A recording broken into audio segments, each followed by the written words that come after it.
Ons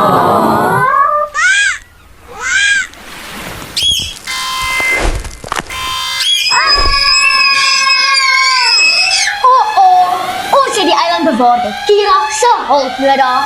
Ja, kom ons bel haar.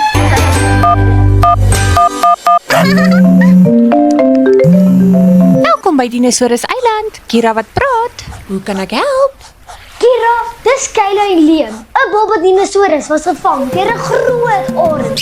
Ons het jou hulp nodig om haar te gaan red. Alle mapsticks, wat vertel julle my nou?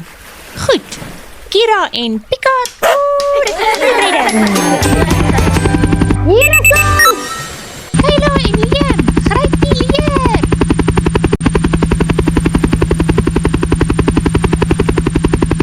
Julle, wees op die uitkyk vir die Bobberdinosaurus.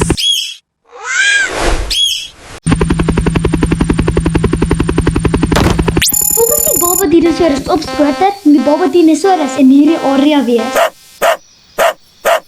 Pika se gevorderde neusradar het 'n reekie opgetel. Wat ruik jy, Pika? Oh,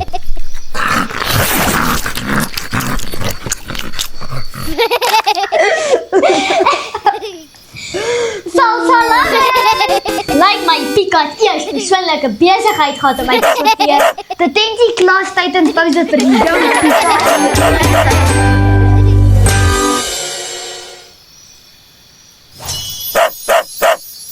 Goeie werk Pika, ek dink ek sien hulle.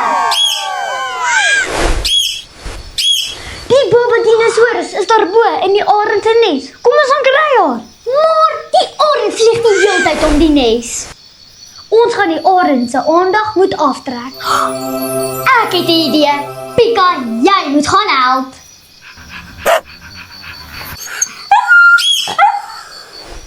Dankie, Pika.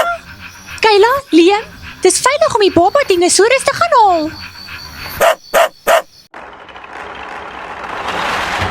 Liam, pas op. Hier kom die arend. Kyla, spring agter die boom in. Die arend is weg. Kom ons klim verder. Ons het die Bobberdinosaurus gered. Wat 'n avontuur hou die Dinosaurus Eiland nog vir ons in. Ek weet nie, mots, julle gaan moet gaan kyk.